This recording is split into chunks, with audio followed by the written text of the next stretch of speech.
नमस्कार, GK 24/7 news देख रहे हैं आप। मैं हूं आपके साथ हर्ष भारद्वाज। उत्तर प्रदेश की खास खबरों में आप जिक्र सबसे पहले करेंगे सीएम योगी का, क्योंकि सीएम योगी केदारनाथ पहुंचे हैं। यानी उत्तराखंड का 2 दिवसीय उनका दौरा था। केदारनाथ में वो पूजा अर्चना भी कर चुके हैं। विशेष इसकी जानकारी इस वक्त हम आप तक पहुंचा रहे हैं। हालांकि बर्फबारी के चलते केदारनाथ में फंस गए हैं सीएम योगी, साथ ही साथ उनके त्रिवेंद्र सिंह रावत भी हैं उत्तराखंड के सीएम। जिस वक्त जो जानकारी मिल रही है, क्योंकि गौरीकुंड तक पैदल जाने की योजना थी और केदारनाथ में ही कटेगी उत्तर प्रदेश के सीएम और उत्तराखंड के सीएम की राह, ये भी जानकारी मिल रही है, क्योंकि भारी बर्फबारी में निकलना मुश्किल हो गया है। बड़ी जानकारी इस वक्त हम आप तक पहुंचा रहे हैं कि सीएम योगी और उत्तराखंड के सीएम फंस चुके हैं केदारनाथ में। मौसम विभाग ने अभी और बर्फबारी का अनुमान जताया है, यानी लगातार बर्फबारी होती रहेगी। और सुबह की तस्वीरें भी हम आप तक लगातार पहुंचा रहे हैं। जब सीएम योगी ने दर्शन किए थे केदारनाथ के, उसके बाद उन्हें बद्रीनाथ धाम जाना था। 4 तस्वीरें आपके टीवी स्क्रीन पर हैं।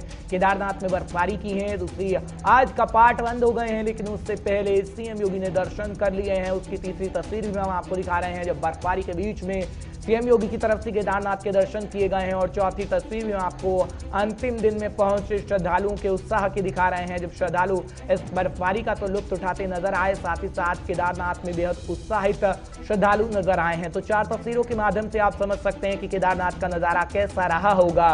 और केदारनाथ की तस्वीर हम आपको दिखा रहे हैं। फिलहाल केदारनाथ के कपाट बंद हो चुके हैं। और जब हम सीएम योगी का जिक्र करते हैं तो सीएम योगी अभी फंसे हुए हैं केदारनाथ में, क्योंकि लगातार बर्फबारी हो रही है। संजीव कपासिया फोन लाइन पर जुड़ रहे हैं। संजीव, जानकारी दीजिएगा, लगातार आप जानकारी पहुंचा रहे हैं, क्या कुछ खबर है? क्योंकि ये कहा जा रहा है कि उत्तराखंड के सीएम और यूपी सीएम की रात फिलहाल केदारनाथ में कटने वाली है। मौसम विभाग कह रहा है कि बर्फबारी जारी रहेगी, क्या कुछ अपडेट? बिल्कुल हर्ष, देखिए, भारी बर्फबारी के बीच उत्तराखंड और यूपी के मुख्यमंत्री दोनों केदारनाथ में फंसे हैं। और साफ तौर पर जिस तरीके से केदारनाथ में मीडिया से बात करते हुए मुख्यमंत्री योगी आदित्यनाथ और उत्तराखंड के मुख्यमंत्री त्रिवेंद्र सिंह रावत की बाउंडिंग सामने आई, दोनों मुख्यमंत्री ने कहा कि यूपी उत्तराखंड के जो सारे विवाद थे वो खत्म हो गए हैं। और जिस तरीके से दर्शन के बाद मुख्यमंत्री योगी आदित्यनाथ ने कहा कि मैं सुख की अनुभूति महसूस कर रहा हूं और मेरा जो जुड़ाव है वो उत्तराखंड से रहा है। आपको बता दें कि सीएम योगी का जन्म उत्तराखंड के चमोली में हुआ था और वहीं के वो रहने वाले हैं। लगभग कई वर्षों बाद उत्तराखंड दौरा मुख्यमंत्री योगी का हुआ है। और आज जिस तरीके से भारी बर्फबारी के बीच लुत्फ उठाते नजर आए मुख्यमंत्री योगी आदित्यनाथ, जिस तरीके से तस्वीरें सामने आई कि सेना के जवान उनकी तस्वीरें ले रहे थे और मुख्यमंत्री योगी आदित्यनाथ बर्फबारी का लुत्फ उठा रहे थे। हालांकि उनका जो हेलीकॉप्टर है भारी बर्फबारी के बीच वो उड़ने में असमर्थ है और दोनों मुख्यमंत्री अभी केदारनाथ में ही फंसे हैं। जैसे ही मौसम थोड़ा साफ होगा तो हर मुख्यमंत्री योगी आदित्यनाथ बद्रीनाथ के दर्शन करेंगे और उसके बाद उनकी लखनऊ वापसी होगी। 2 दिवसीय दौरे पर मुख्यमंत्री योगी आदित्यनाथ उत्तराखंड के दौरे पर है। क्या बद्रीनाथ के जो दर्शन की बातें आ रही हैं वो कल ही हो पाएंगे? क्योंकि आज केदारनाथ में ही संभावना जताई जा रही है, क्योंकि बर्फबारी अभी लगातार हो रही है। और मौसम विभाग और क्या कुछ कहता है, क्योंकि पहाड़ी इलाकों के लिए 4 से 5 दिन भारी बर्फबारी का अनुमान जताया गया है। संजीव, बिल्कुल, देखिए, आप देखिए, समतल और पहाड़ी दोनों क्षेत्रों में भारी बर्फबारी हुई है। भारी बारिश लखनऊ से लेकर दिल्ली तक देखने को मिली। तो ये कहीं ना कहीं संकेत है कि मौसम उत्तराखंड का साफ होने के आसार कम नजर आ रहे हैं। हालांकि मुख्यमंत्री योगी आदित्यनाथ और त्रिवेंद्र सिंह रावत इस इंतजार में है कि जैसे ही मौसम साफ हो वो बद्रीनाथ के दर्शन करने पहुंचे। लेकिन ये तो ईश्वर के ऊपर डिपेंड करता है कि किस तरीके से मौसम साफ होता है और कब तक उनको बद्रीनाथ के दर्शन हो पाते हैं। लेकिन इस सब के बीच में ये सुखद तस्वीर जरूर सामने आई हर, जिसमें मुख्यमंत्री योगी आदित्यनाथ पहाड़ों का बर्फबारी का लुत्फ उठाते नजर आ रहे हैं। बिल्कुल। और बात करें जिस तरीके से तमाम योजनाओं का शुभारंभ किया जा रहा है, खासकर अगर बात करें उत्तर प्रदेश में तो कर ही रहे हैं सीएम योगी, लेकिन उत्तराखंड में भी किया जाना था, क्योंकि गौरीकुंड तक पैदल जाने की योजना सीएम योगी की रही, लेकिन वो विफल हो रही है। और जानकारी दीजिएगा, क्योंकि उत्तराखंड के सीएम और उत्तर प्रदेश के सीएम तमाम ऐसी योजनाएं ला रहे हैं कि धार्मिक स्थलों को पर्यटन स्थल के तौर पर उभारा जा सके। सुनिए।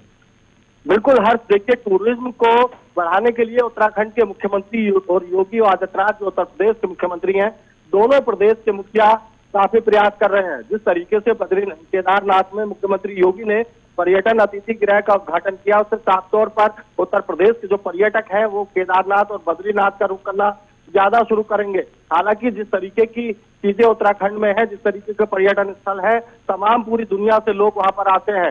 तमाम ऐसे धार्मिक स्थल है और पर्यटन स्थल है जहां पर जो पर्यटक है उनका जो ध्यान है वो आकर्षित होता है। लेकिन जिस तरीके की सुविधाओं में बढ़ोतरी होगी तो निश्चित रूप से पूरी दुनिया के लोग पर्यटन के रूप में पहली पसंद उत्तराखंड को ही करेंगे और उत्तराखंड का इससे रेवेन्यू भी बढ़ेगा। और जहां तक बात उत्तर प्रदेश की है तो उत्तर प्रदेश के मुख्यमंत्री योगी आदित्यनाथ भी पर्यटन को बढ़ावा देने के लिए तमाम प्रयास कर रहे हैं। चाहे वो प्रयागराज की बात हो, चाहे वो गढ़मुक्तेश्वर की बात हो, चाहे वो अयोध्या की बात हो, तमाम ऐसे कई स्थान हैं जहां पर मुख्यमंत्री योगी आदित्यनाथ पर्यटन के रूप में बढ़ावा देने का प्रयास। बिल्कुल। और उत्तर प्रदेश के सीएम फिर क्या अगले दिन लौटेंगे, क्योंकि कल वो बद्रीनाथ के दर्शन कर सकते हैं, ऐसी तस्वीर कहीं ना कहीं देखने को मिलेगी, क्योंकि आज केदारनाथ में है तो लखनऊ जो पहुंचने का सिलसिला होगा क्या कल के बाद होगा संजीव, ये कहा जा सकता है? बिल्कुल, देखिए हर्ष, आपको बता दें कि मुख्यमंत्री योगी आदित्यनाथ को आज 8 बजे से 9 बजे तक बद्रीनाथ में पूजा करनी थी, दर्शन करने थे, लेकिन भारी बर्फबारी और खराब मौसम के चलते वो बद्रीनाथ नहीं पहुंच सके। और आज देखिए देर शाम तक दर्शन कर पाते हैं, कल सुबह करते हैं, लेकिन संभावना ये जताई जा रही है हर्ष कि मुख्यमंत्री योगी आदित्यनाथ लखनऊ कल ही पहुंच पाएंगे, क्योंकि आज जिस तरीके से मौसम के हालात हैं उसमें कोई सुधार की गुंजाइश नहीं प्रतीत होती है। और यही वजह है कि मुख्यमंत्री योगी आदित्यनाथ और उत्तराखंड के मुख्यमंत्री त्रिवेंद्र सिंह रावत दोनों खराब मौसम को बिल्कुल देखते हुए चलना चाहते हैं। जब उनके हेलीकॉप्टर उड़ेंगे तभी वो बद्रीनाथ पहुंच पाएंगे और फिर उसके बाद लखनऊ पहुंचेंगे। चलिए, बहुत बहुत शुक्रिया संजीव तमाम जानकारी हम तक पहुंचाने के लिए, दर्शकों को अपडेट करने के लिए कि सीएम योगी कब उत्तर प्रदेश पहुंचेंगे। फिलहाल केदारनाथ में वो हैं, बढ़ेंगे आगे, बात करेंगे सिद्धार्थनगर की, क्योंकि सिद्धार्थनगर जिले में आज सुबह NH 233 पर तेज रफ्तार का कहर देखने को मिला है। आज सुबह करीब 6 बजे एक गाड़ी हादसे का शिकार हो गई है, जिसमें 6 लोगों की मौत हो गई है, 4 लोग घायल बताए गए हैं, जिनमें से 3 की हालत गंभीर बताई जा रही है। यह सभी सिद्धार्थनगर के रक्सौल के एक ही परिवार के रहने वाले हैं। जानकारी के मुताबिक पूरा परिवार मुंडन करवाने के लिए भैरवा बिहार जा रहा था। तेज रफ्तार गाड़ी मधुबेनिया कस्बे के पास हादसे का शिकार हो गई। घायलों को फिलहाल जिला अस्पताल में भर्ती कराया गया है, जहां पर 6 लोगों को मृत घोषित कर दिया गया। वहीं 3 की हालत बेहद गंभीर बताई जाती है। फिलहाल अस्पताल में उनका इलाज जारी है।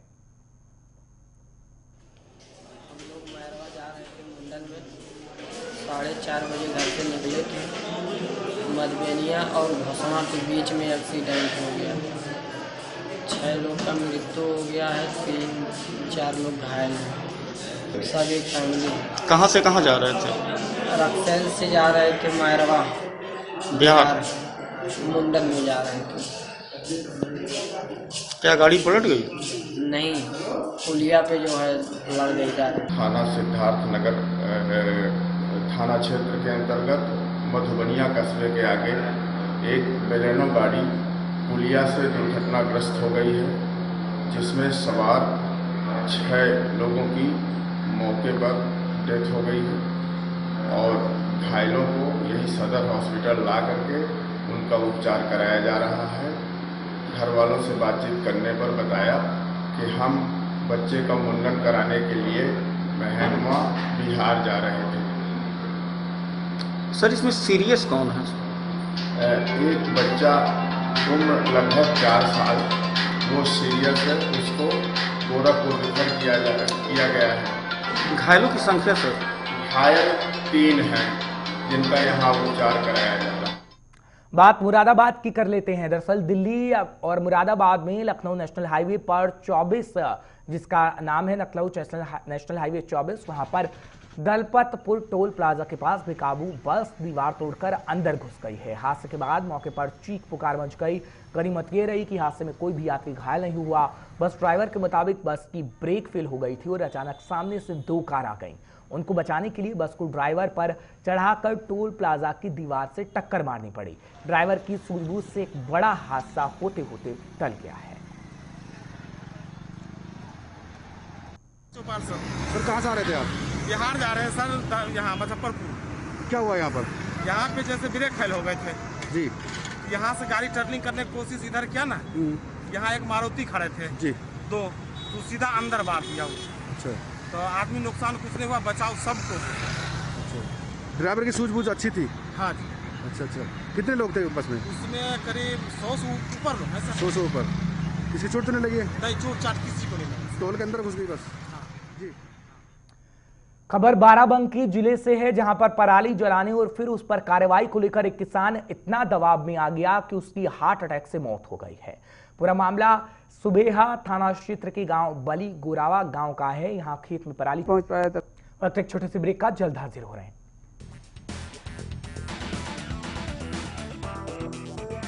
पर बस्ती से है, जहां पर बस्ती जिले के कैथवलिया गांव में हुई युवती की हत्या का पुलिस ने खुलासा कर दिया है। पुलिस ने हत्या के आरोप में आपको बता दें कि युवती के प्रेमी को गिरफ्तार कर लिया है। इसके साथ ही एसपी ने मामले में लापरवाही बरतने के लिए पुलिस कर्मियों को भी सस्पेंड कर दिया। जानकारी के मुताबिक युवती बीते 5 दिन से घर से लापता थी। बीते दिन उसका शव घर के ही पास अर्धनग्न अवस्था में पड़ा हुआ मिला। एसपी के नेतृत्व में पुलिस टीम ने आरोपी प्रेमी को गिरफ्तार करने में कामयाबी हासिल की और पुलिस के मुताबिक आरोपी का मृतका से प्रेम प्रसंग था और शादी का दबाव बनाने पर उसने प्रेमिका की गला दबाकर हत्या कर दी। 5:45 पर एक व्यक्ति आते हुए दिखाई दिए और जब उनको पूछताछ के लिए रोका गया तो उन्होंने रोकने के बजाय पुलिस पर फायर करते हुए भागने का प्रयास किया, जिसमें हमारी टीम के द्वारा उनके ऊपर फायरिंग की गई, जिसमें उनके पैर में गोली लगी। और जब उनसे पकड़ने के बाद में उनके अरेस्टिंग के बाद उनसे पूछताछ किया गया तो उनके द्वारा अपना नाम भालचंद यादव बताया गया।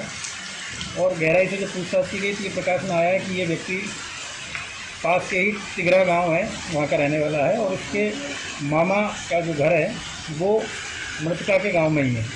और वहाँ इसका आना जाना था लगातार और ये लगातार आता जाता रहता था। लड़की के साथ में ये कांटेक्ट में था और मोबाइल पे इनकी आपस में बात होती रहती थी। उस दिन भी 10 तारीख को शाम को इसी के बुलाने पर वो लड़की पास के जो कब्रिस्तान की भूमि थी वहाँ मुझसे मिलने आई थी और ये दोनों करीब वहाँ पे 7 बजे से लेकर 8:30 बजे तक 1.5 घंटा ये लोग वहाँ पे रहे हैं। और इस दौरान लड़की ने इससे बोला है कि आप मुझे यहाँ से कहीं ले चलो और इसका ये कहना था कि लड़की मुझे बार बार ये दबाव डाल रही थी कि उस दौरान इनमें आपस में वार्तालाप हुई। फिर इन्होंने आपस में इसने लड़की के साथ में कुछ छेड़खानी करना चाहा और उसने गलत काम करना चाहा तो लड़की ने ये बोला कि मुझे या तो पहले आप शादी करो तब मैं आपके साथ में ये करूँगी, जो कि मुलजिम का कहना है।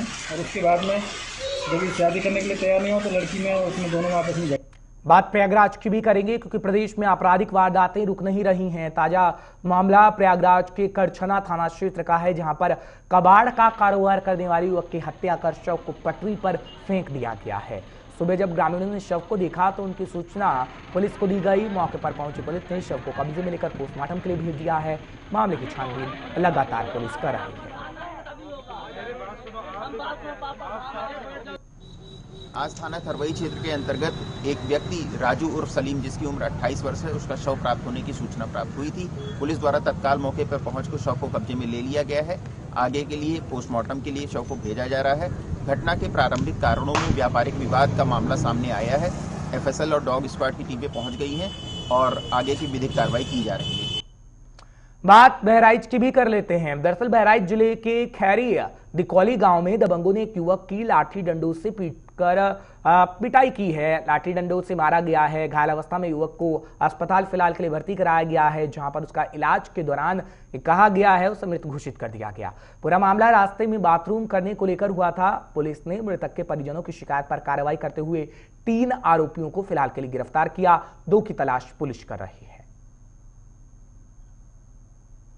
खैरी डिकौली गांव जो कि थाना रिसिया में आता है, आज एक ही बिरादरी के 2 पक्षों के बीच में घर के सामने पेशाब करने को लेकर मारपीट हुई है, जिसमें एक लड़का घायल हुआ था, सुहेल सनाफ विष्णु, जिसकी हॉस्पिटल में इलाज के दौरान उसकी डेथ हुई है। वादी की तहरीर पर मुकदमा कायम किया गया है, जिसमें से 2 अभियुक्तों की गिरफ्तारी हो चुकी है और शेष 3 अभियुक्तों की गिरफ्तारी के लिए दबिश जारी है। पोस्टमार्टम की कार्रवाई कराई जा रही है। मौके पे बदस्तूर शांति कायम। खबर भदोही से है, जहां पर 2 दिन से घर से लापता एक विवाहिता का शव कुएं में पड़ा मिला है। ये भी बताया जा रहा है कि 2 दिन पूर्व मृतका का अपने पति से किसी बात को लेकर झगड़ा हुआ, विवाद हुआ, जिसके बाद वह अचानक से घर से गायब हो गई थी और आज उसका शव कुएं से बरामद कर लिया गया। जिसके बाद ग्रामीणों को सूचना देने के बाद मौके पर पहुंची पुलिस ने कुएं से शव को निकाला। फिलहाल पोस्टमार्टम के लिए भेज दिया गया। पुलिस मामले की जांच पड़ताल में जुटी हुई है। नाम की औरत रमेश चंद की औरत है और दीपावली की रात 14 तारीख को भोरे में यहाँ से गायब हो गई। गुमशुदगी में हम लोग रिपोर्ट वहाँ किए हैं थाने पर और उसके बाद कुआं खुदवाए थे सर, उसमें तो नहीं पता लगा था। आज उतराई हुई लाश मिली। कौन देखा फिर पहले? सर पहले जिसका कुआं है वही देखी थी शामे को, तो बताई थी एक जो है सावन लड़के को, दीपक नाम है, तो बोले कि नहीं ऐसा नहीं होगा, सुबह देखेंगे। सुबह देखे लोग तो यहाँ भीड़ इकट्ठा हो गई, तो हम भी आए, एसओ साहब को फ़ोन किए, आए हैं सब।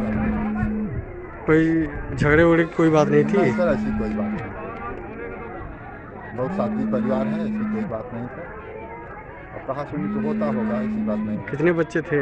5 बच्चे हैं सर, 2 लड़की हैं, 2 लड़का है, 3 लड़की।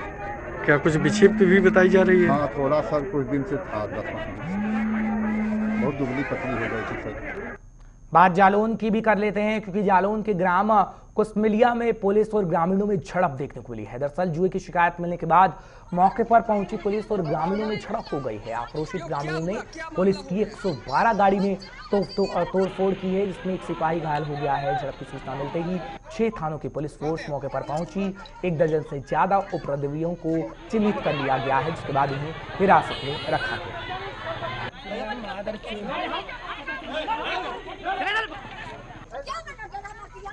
कैसे चोट लगी है? पीछे डंडा दिए।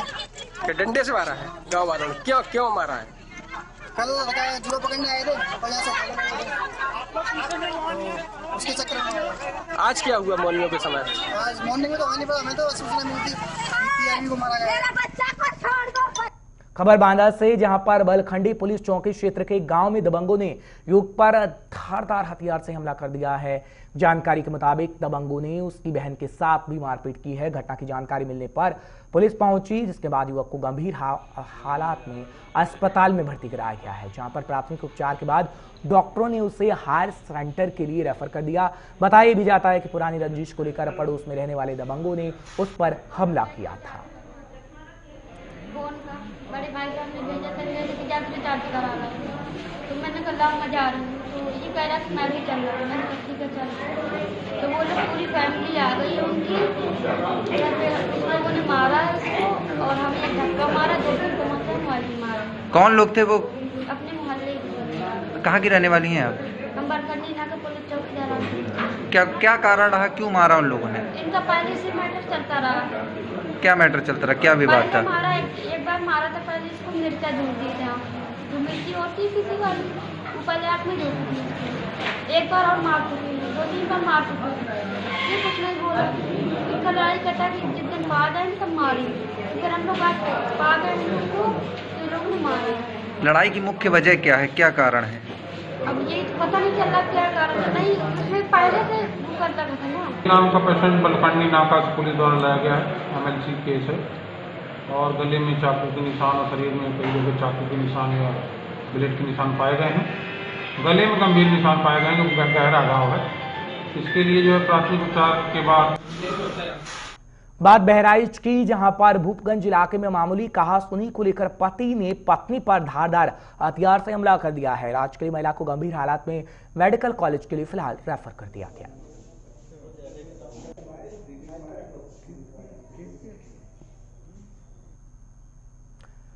उत्तर प्रदेश के इस खास बुलेटिन में फिलहाल इतना ही। देश दुनिया की तमाम खबरों के लिए आप देखते रहिए जिक्र 24/7।